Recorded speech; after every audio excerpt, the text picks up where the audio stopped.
Step into the Timeless Tales library, where each story unfolds like a soft whisper, guiding you gently into a realm of restful calm.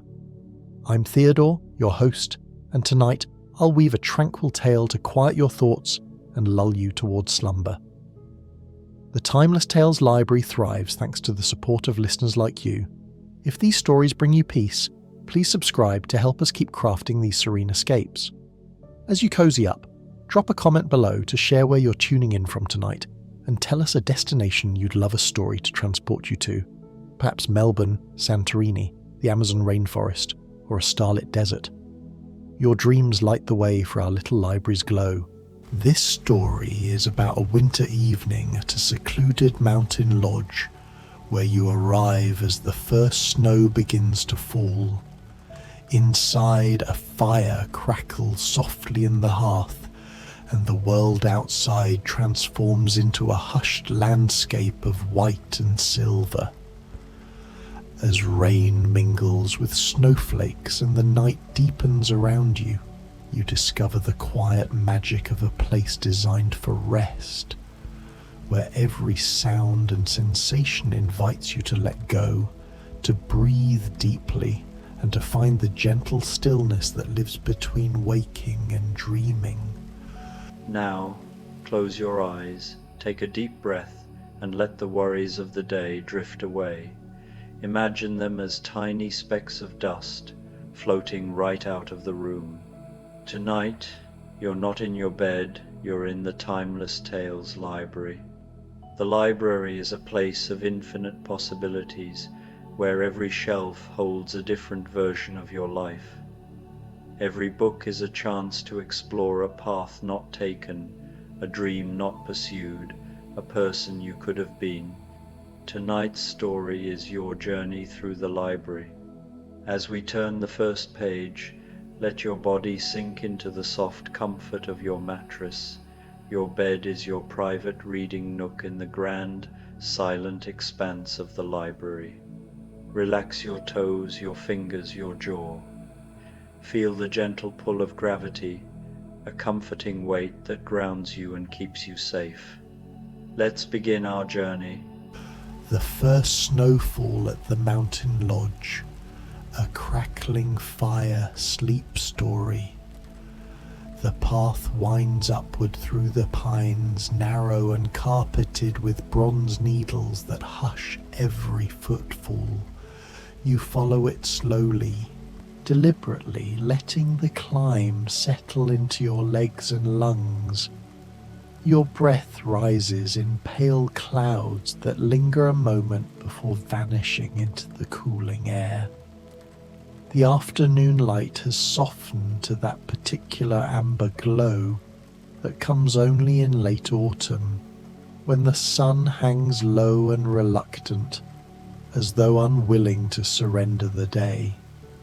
It filters through the branches in slanted bars, catching on the rough bark and the last stubborn leaves that cling like forgotten promises.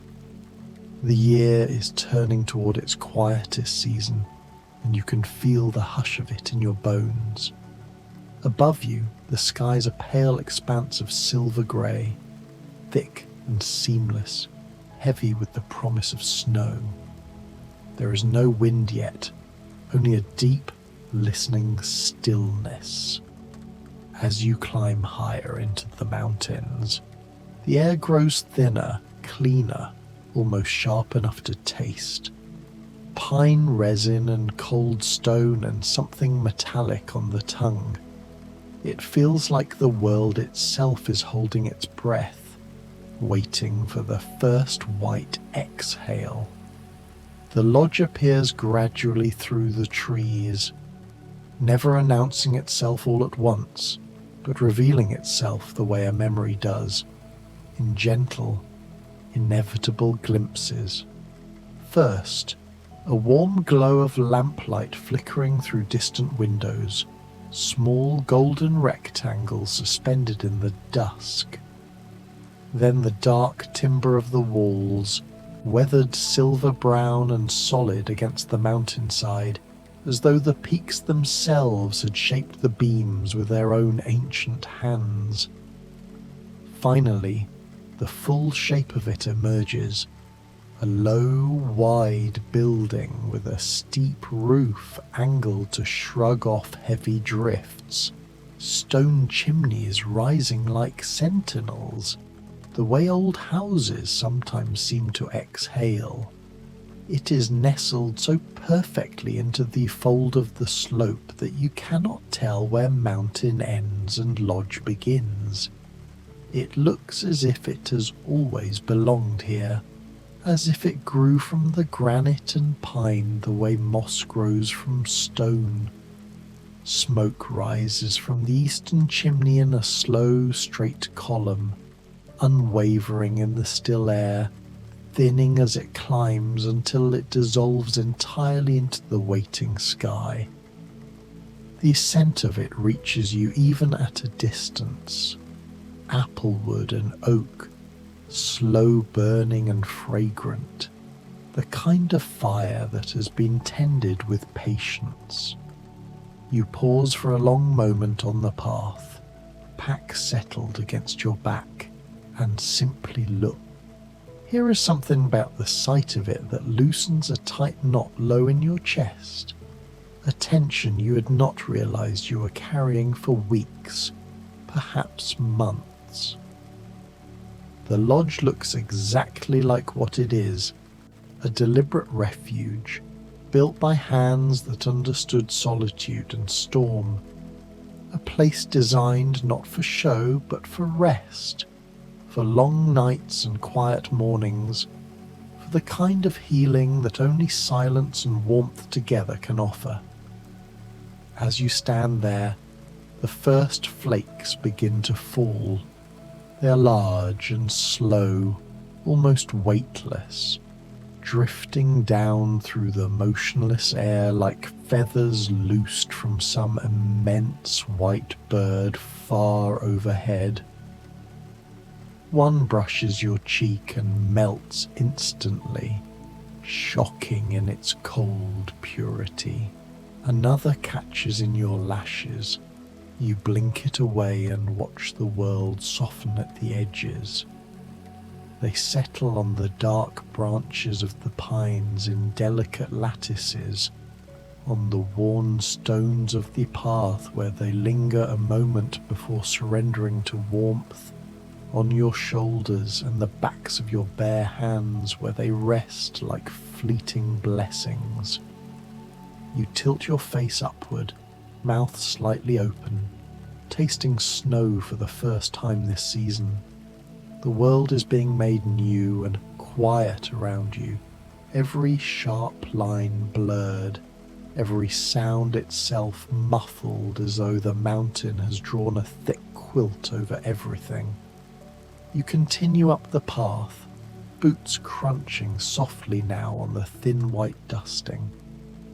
As you draw closer, the small, perfect details resolve themselves. A wooden bench beside the door, its seat already sugared with snow. A pair of weathered snowshoes hanging beneath the eave like old friends waiting to be taken down. A stack of split firewood under a lean-to overhang neatly arranged, the ends pale and dry, smelling of summer even in winter's threshold.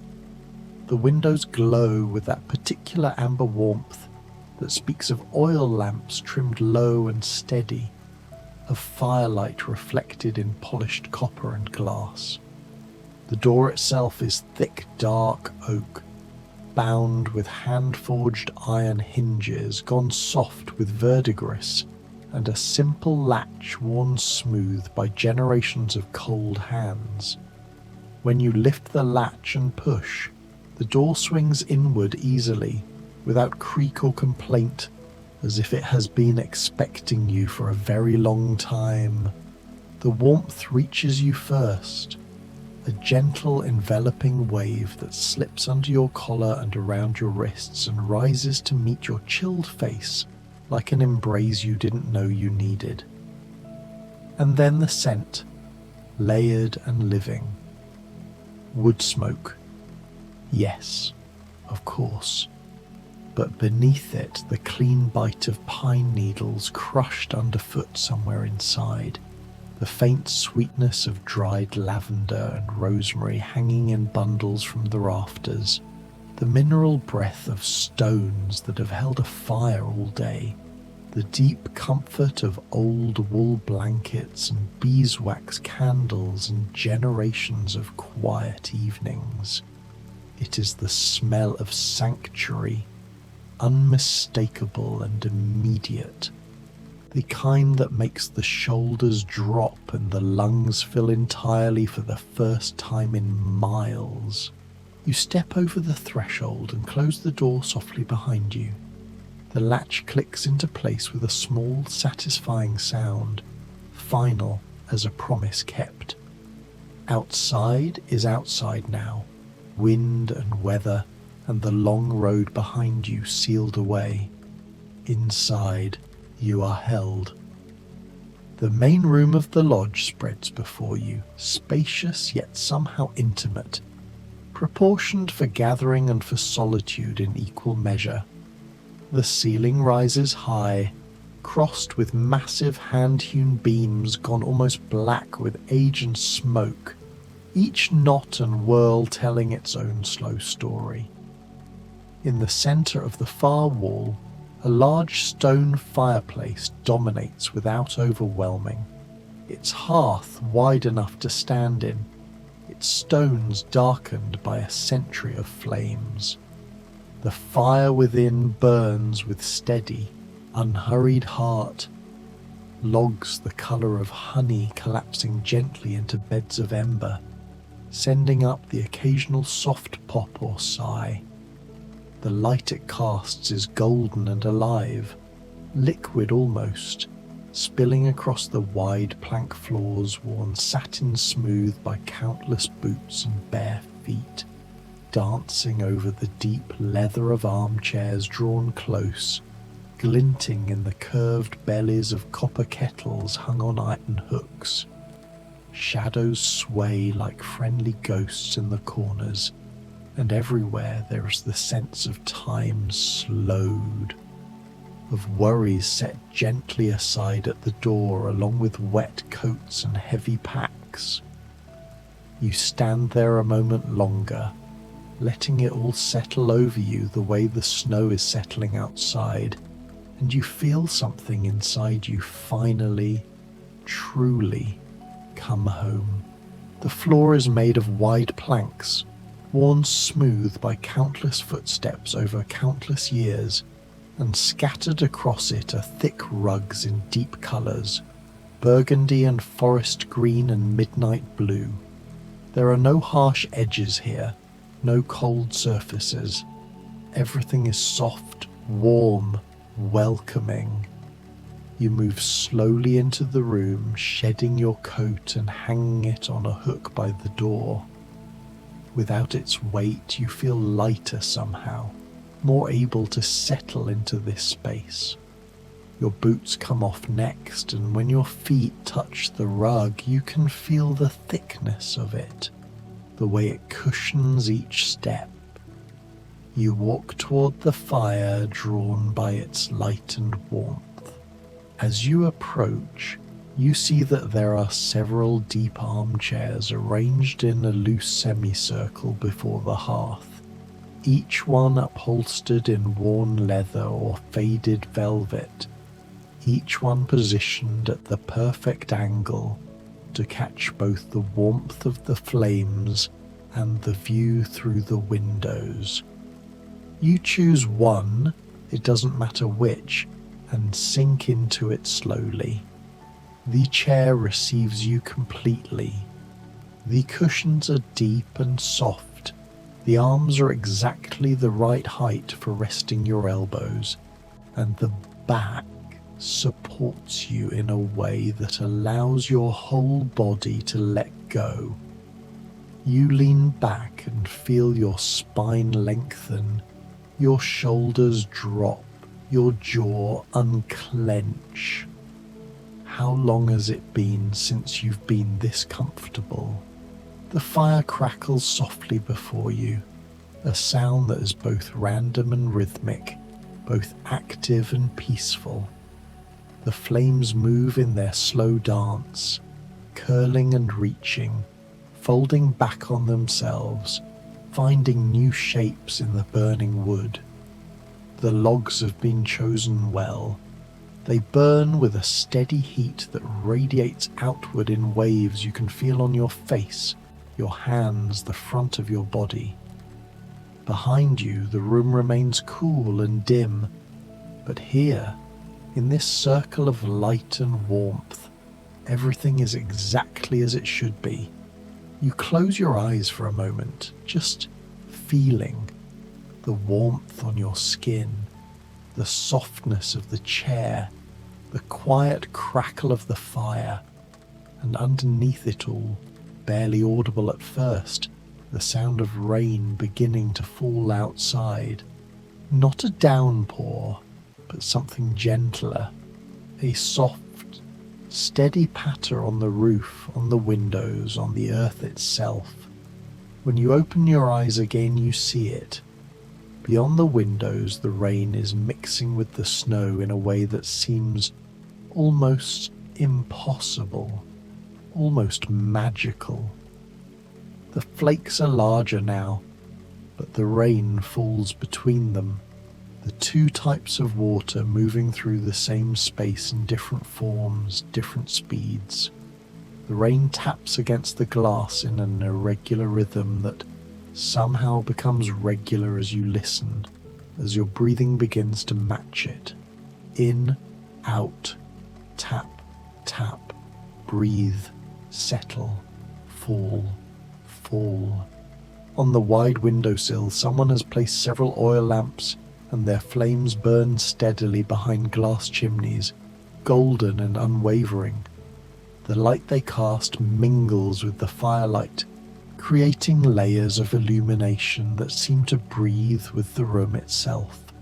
And beyond them, through the rain-streaked glass, you can see the darkening forest, the white dusted pines, the heavy sky releasing its burden of water and snow in this strange, beautiful combination. You realize slowly that you have nowhere else to be, no schedule to keep, no obligations to fulfill. The world outside has been reduced to the essential elements: water, snow, stone, trees, sky, and the world inside has been reduced to warmth, light, comfort, and the slow passage of time. On a small table beside your chair, you notice a thick ceramic mug, steam rising from it in lazy spirals. When did that appear? You can't remember, and it doesn't matter. You reach for it, wrapping both hands around its warmth, and bring it close to your face. The scent rises with the steam, something herbal and soothing. Chamomile, perhaps, with hints of lavender and honey. The kind of drink designed not to energize, but to settle, to soften, to ease you gently towards sleep. You take a small sip, and the liquid is exactly the right temperature, hot enough to warm you from the inside, cool enough not to burn. The flavor is delicate, slightly sweet, deeply calming. You take another sip, but then another, and between each one you simply sit holding the mug, feeling its warmth in your palms, watching the fire and the rain and the snow beyond the windows. Time begins to do something strange here. It doesn't stop exactly, but it loosens. It becomes less linear, more like a spiral or a pool. Minutes might be passing, or hours. You can't tell, and you don't need to. The fire continues its slow work. The rain continues its gentle percussion. The snow continues to fall heavier now, transforming the visible world into something soft and indistinct. You notice small details that you missed before. The way the firelight catches on the grain of the wooden beams overhead, making patterns that shift and flow. The way the shadows in the corners of the room seem not dark but restful, as if they too are part of the comfort here.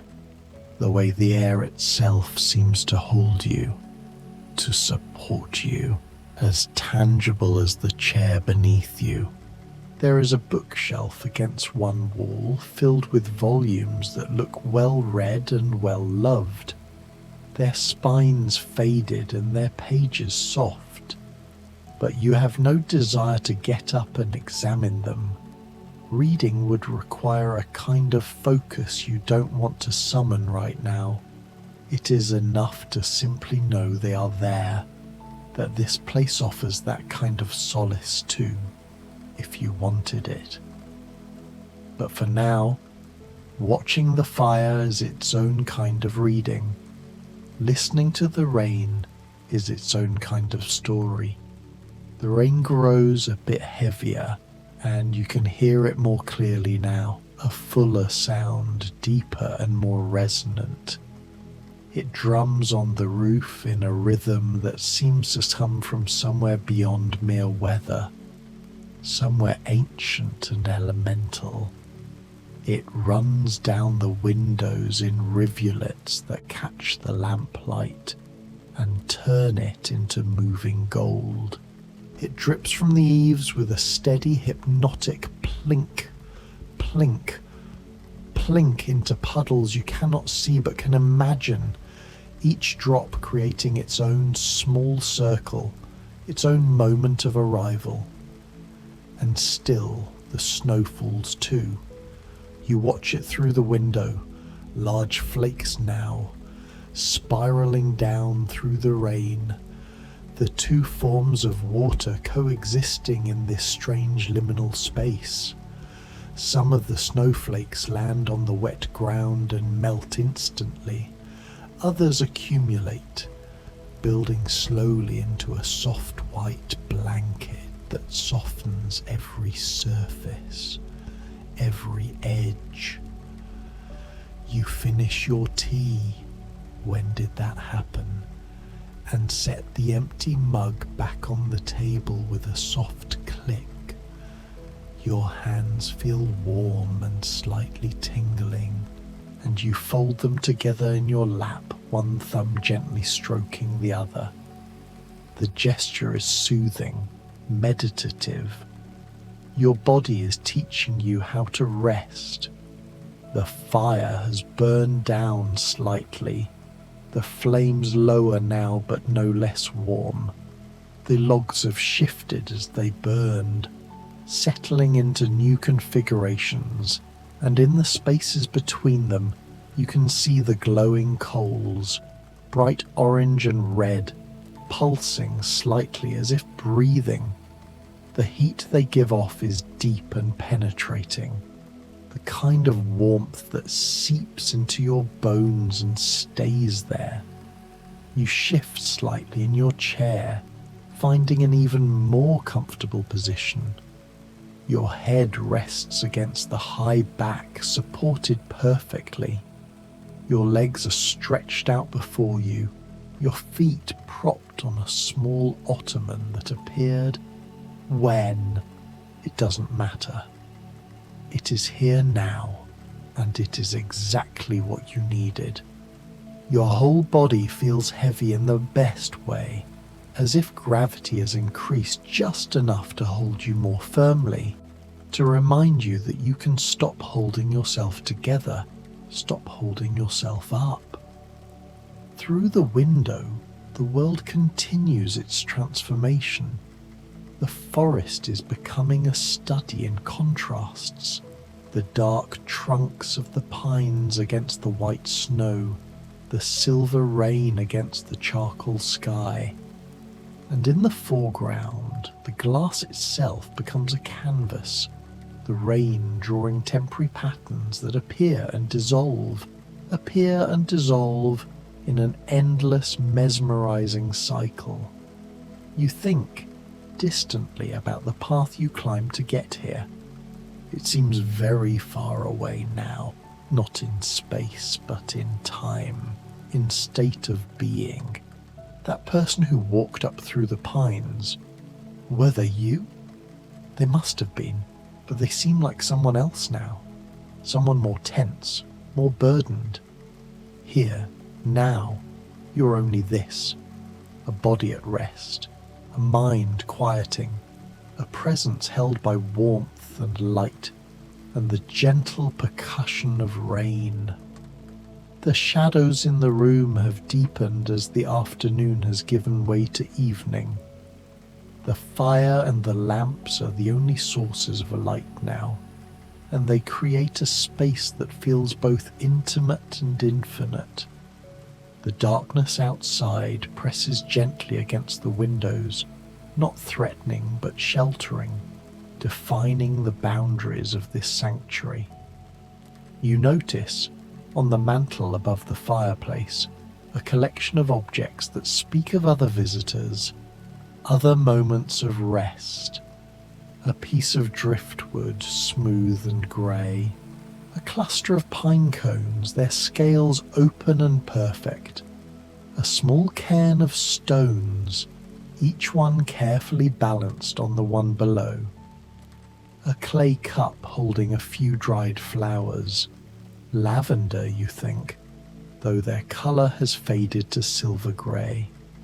These are not decorations exactly. They are more like offerings, like evidence of appreciation, like small gestures of thanks to this place for what it provides. You close your eyes again, and this time you let them stay closed. Behind your eyelids, the firelight continues to dance, creating subtle shifts in the darkness. Orange pulses, golden flickers. The rain on the roof becomes more prominent in your awareness when you're not looking at anything, and you follow it for a while, tracing its patterns, letting its rhythm become your rhythm. Your breathing has slowed. You didn't consciously slow it. It happened on its own, your body responding to the safety and warmth, to the absence of any demand or urgency. Each breath in draws the warm, scented air deep into your lungs. Each breath out releases something. Tension, worry, the accumulated weight of being alert and responsive and functional. In, the fire crackles softly. Out, the rain taps and runs and drips. In, your body sinks deeper into the chair. Out, your mind releases its grip on whatever it was holding. There is a moment. You can't quite identify when it happens, when you cross some threshold. Not into sleep exactly, but into something adjacent to it. A state of deep rest where you're still aware, but only barely. Where consciousness becomes thin and transparent. Where the boundary between yourself and the room, between yourself and the fire and the rain and the snow begins to blur. You're warm, you're safe, you're held. The rain continues, sometimes heavier, sometimes lighter, but always present, always there as a numb anchor, a touchstone, a lullaby. And the snow continues too, visible when you open your eyes to narrow slits, barely there when you let them close again. The two forms of water falling together, arriving together, transforming the world together. Time spirals and pools. You might doze for a moment or for longer, you can't tell. When your awareness returns or intensifies, nothing has changed. The fire still burns, the rain still falls, the room still holds you in its warm embrace, and you realize that this is the gift. Not that you might sleep, but that it doesn't matter whether you sleep or not. Rest is happening regardless. release is happening regardless. Your body has become so relaxed that you can barely feel its boundaries. Your hands in your lap seem very far away. Your feet on the ottoman seem to belong to someone else. You're not separate from the chair, from the warmth, from the air. You're part of the room's breathing, part of the fire's slow burning, part of the rain's endless falling. Somewhere in the lodge, distant, barely perceptible, you hear the sound of water moving through pipes. Someone, somewhere, is perhaps drawing a bath or filling a kettle. The sound is hollow and soothing, like the ocean in a shell, and it reminds you that there are other people here, other souls seeking rest, but they are far enough away that you have all the solitude you need, all the quiet you need. The fire shifts again, a log settling with a soft crumble of sound, and a small cascade of sparks rises up the chimney like tiny stars, like hopes, like worries being released into smoke and ash and air. You watch them through your barely open eyes, these bright orange points ascending, and then they're gone, and the fire continues its steady work. You think about snow, how each flake is different, unique, and yet how they all serve the same purpose, to cover, to soften, to quiet. You think about how they accumulate slowly, one after another, until the world is transformed. And you think about how rest is like that too, not a single moment of decision, but an accumulation of small releases, small surrenders, until you're transformed into someone who is, finally, deeply at peace. The rain knows this. The rain has always known this. It has been falling for millions of years, longer, since the earth first had an atmosphere to hold it and a surface to receive it. It has witnessed everything, and through it all it has continued to fall, to drum, to cleanse, to nourish. It asks nothing of you. It requires nothing from you. It simply falls, and in its falling, it gives you permission to do the same, to fall into rest, into sleep, into the deep renewal that comes when you finally stop. Your breathing has become so slow and so quiet that you can barely perceive it. The pause between breaths grows longer, and in that pause there is something that feels like the space between snowflakes, the space between raindrops. Empty but not empty, quiet but not silent, restful beyond measure. The room breathes with you, the fire breathes with you, the rain and the snow outside breathe with you. Everything has synchronized into a single gentle rhythm, a single soft pulse. You could stay like this forever, you think. Or maybe you think nothing at all.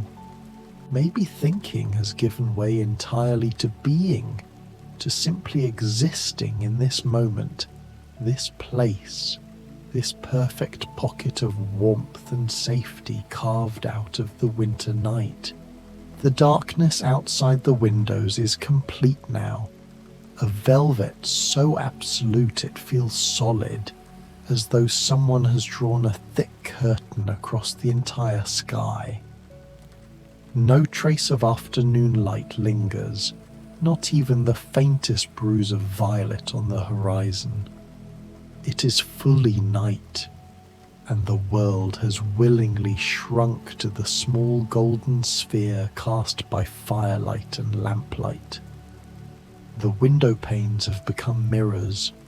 They reflect the room back to you in overlapping layers, the hearth's glow doubled and redoubled.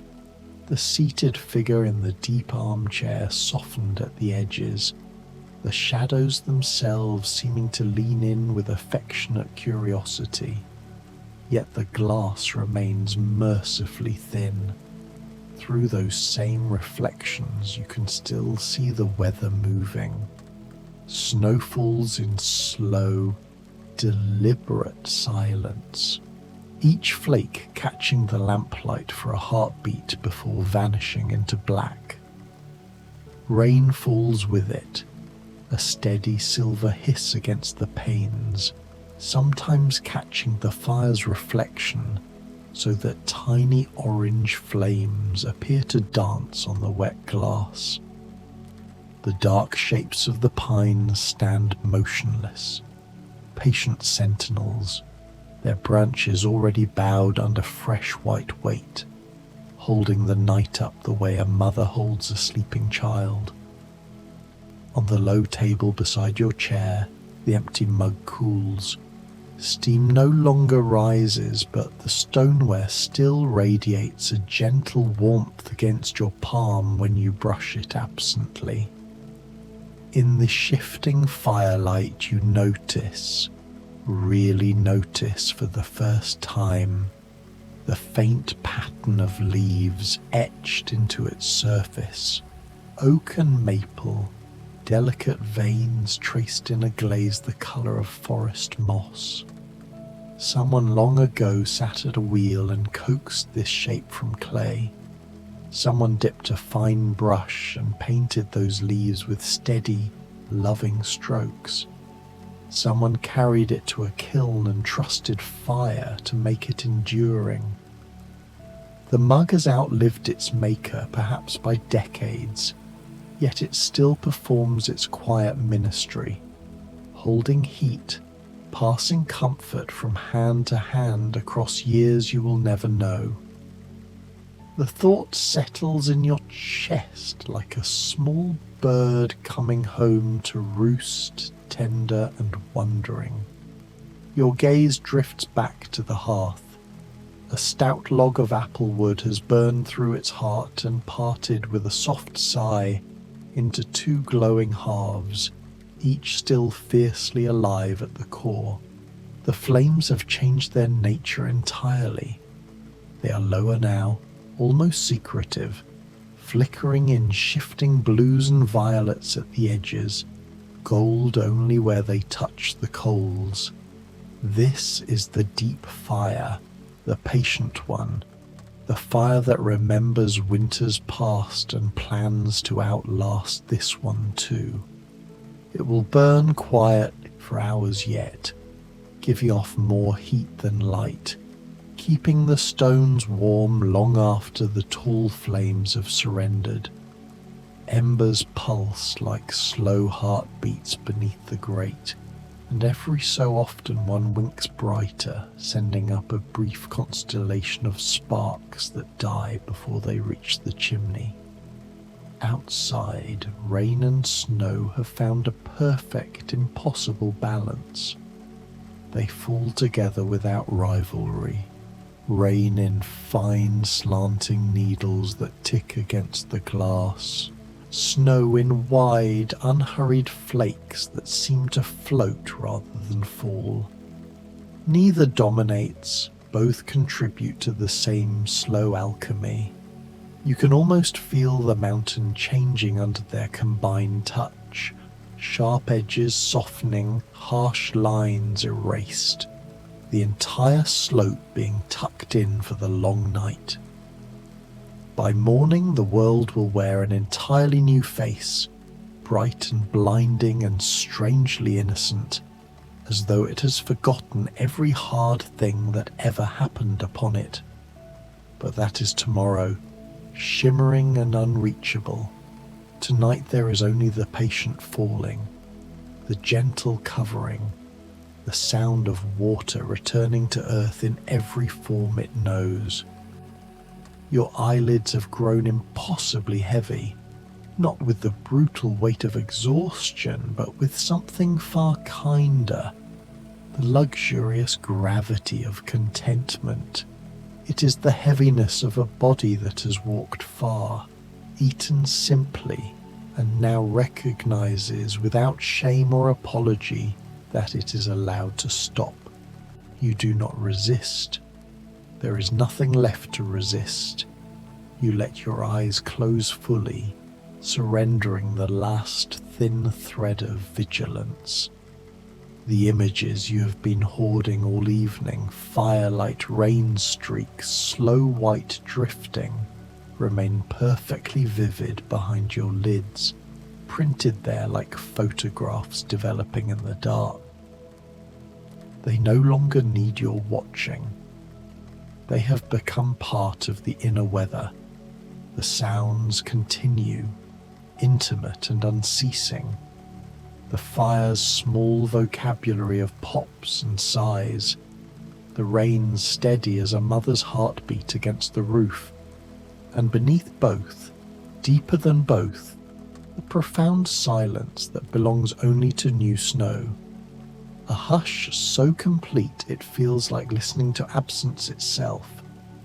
You sink into that triune lullaby and let it carry you the way a tide carries a leaf, effortless and certain. Every muscle has unknotted itself without announcement. Your shoulders have dropped so far you feel you might melt straight through the chair and into the floorboards. Your hands lie open in your lap like empty bowls. Your jaw has loosened.